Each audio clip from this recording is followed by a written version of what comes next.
What's up mga kababayan? News that matters here.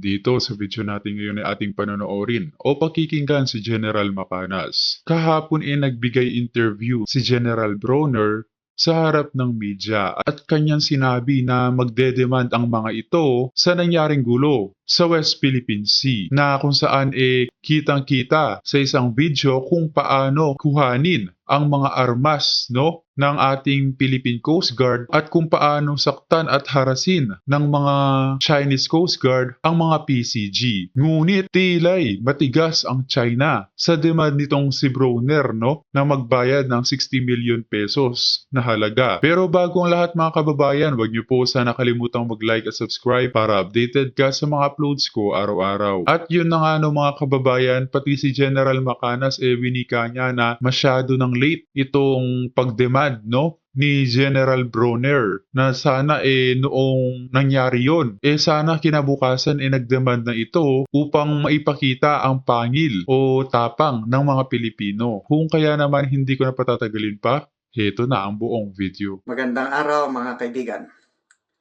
Pag-usapan natin ngayon ang napakatapang na pahayag ni AFP Chief of Staff General Bronner laban sa China.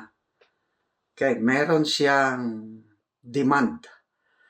He is demanding something sa isang superpower nation, okay?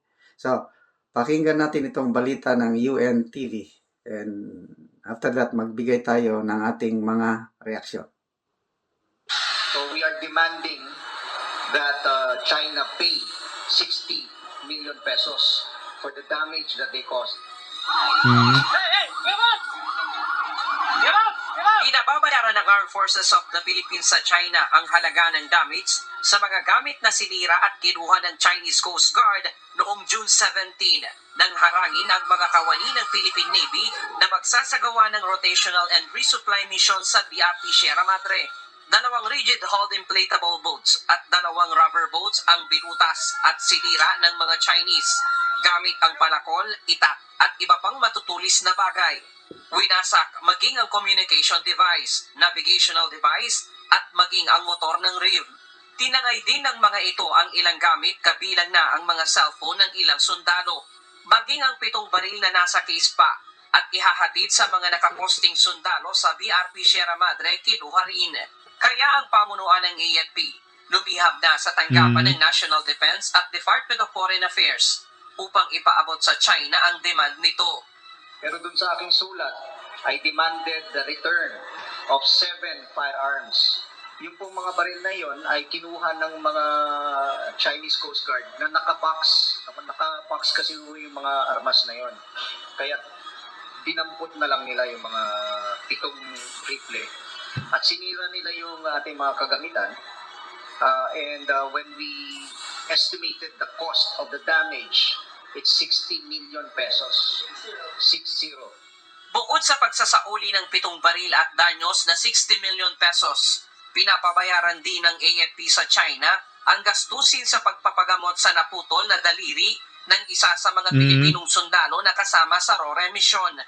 Dapat lang. We are also looking into the possibility of charging them with the cost of restructuring the hand of CSN-1 Facundo. Kasi mag-operahan po siya operahan para bumalik yung function ng kanyang kamay.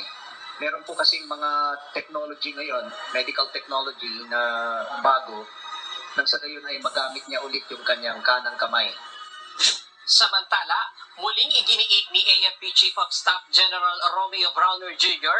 na susunod sila sa rules of engagement sakaling mangyari uli ang kahalintulad na insidente. Kasama dito ang self-defense. Okay. So, dalawa, 60 million pesos. Dapat bayaran ng Chinese government yung nasira ng mga equipments natin. Ibalik yung 7 armas na nasamsam nila.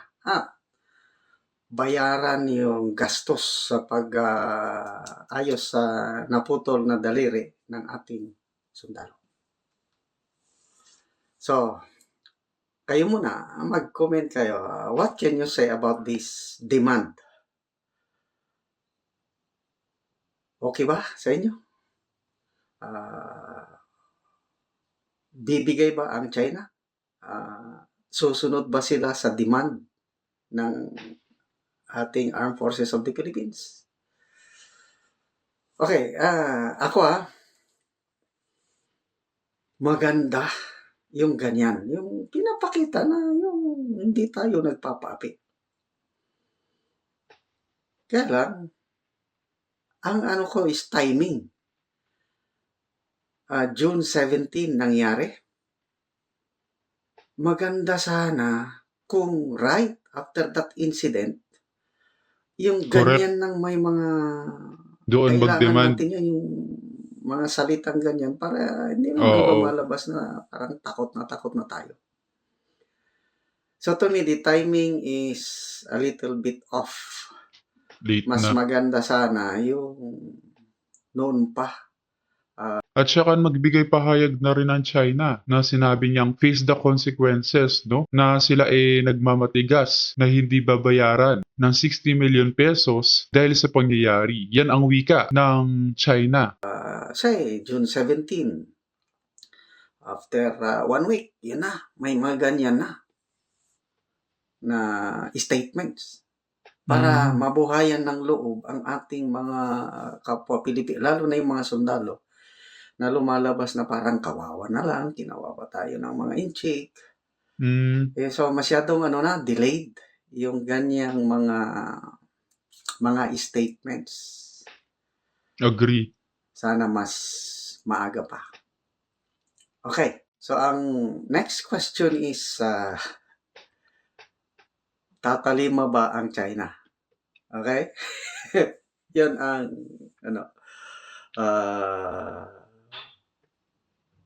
pagbibigyan ba ng China yung ganyang demand? Kasi Hindi na. sumulat ang Nagsalita na. AFP sa DND, Department of Foreign Affairs. Tapos, I believe ang Department of Foreign Affairs na ang mag-communicate sa Foreign Affairs ng China. I don't know kung ano ang gagawin ng DND at Department of Foreign Affairs tungkol nito kung itutuloy nila. But ano sa tingin nyo?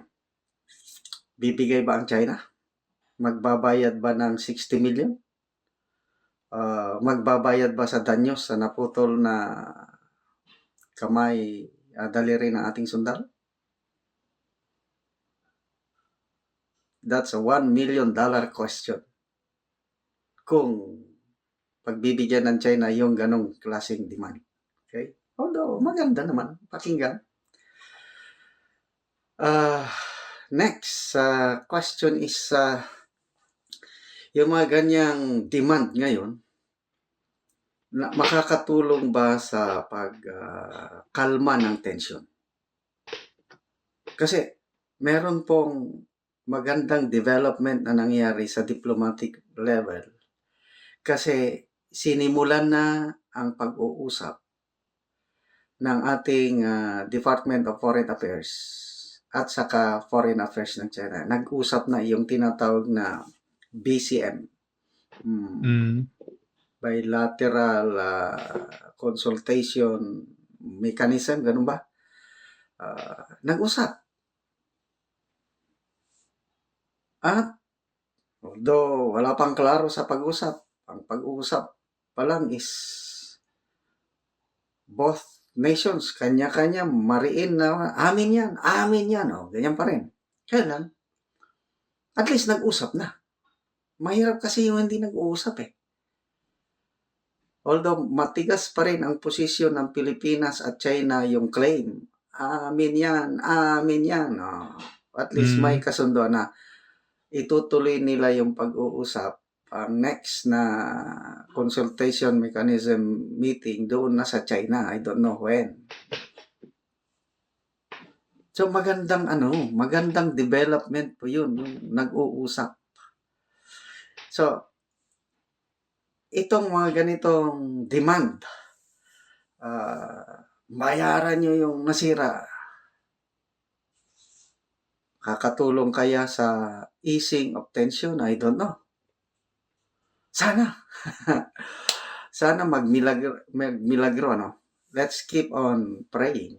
Kasi hindi mo naman mapipilit ang China. Kung magmatigas ang China, Correct. may magagawa ba tayo? Mhm. Maliban na lang kung ang ating Uncle Sam, ang US, is siya nang mag-follow up. Bayaran mo yan, 60 million. Pag hindi, delikado ka sa akin. Kung may ganon Malabo. factor, merong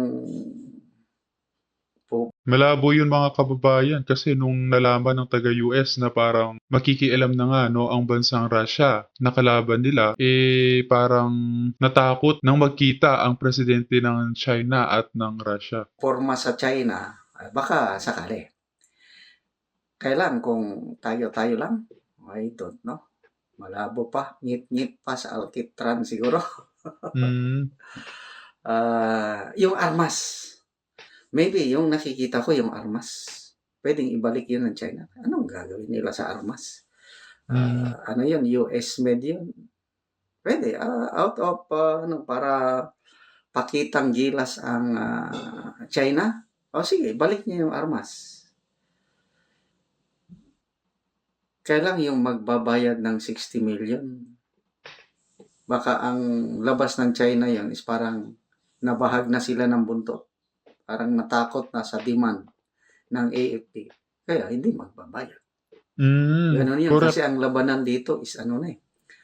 Pataasan ng ihi, patapangan. Well, Agree. kung tapang, hindi tayo patatalo mga Pilipino. Napatunayan na namin, dami na nating gerang pinagdaanan, tapang. Kaya lang, hindi naman sapat yung tapang. Kailangan may kakayahan ka rin yung armas. Firepower. Ganyan. Wala, ang meron tayo, kung capability with China ang pag-usapan, talon-talo tayo sa firepower. Military might, talon-talo. Ang meron lang tayo na tatalunin natin ng China, yung mga aswang, yung mga mangkukulam, yung mga sangre, yung mga mulawin, yung mga cardo de lisay. Anyway, joke na lang yun. Sana tuluyan ng mais ang tension dyan sa West Philippine Sea or South China Sea.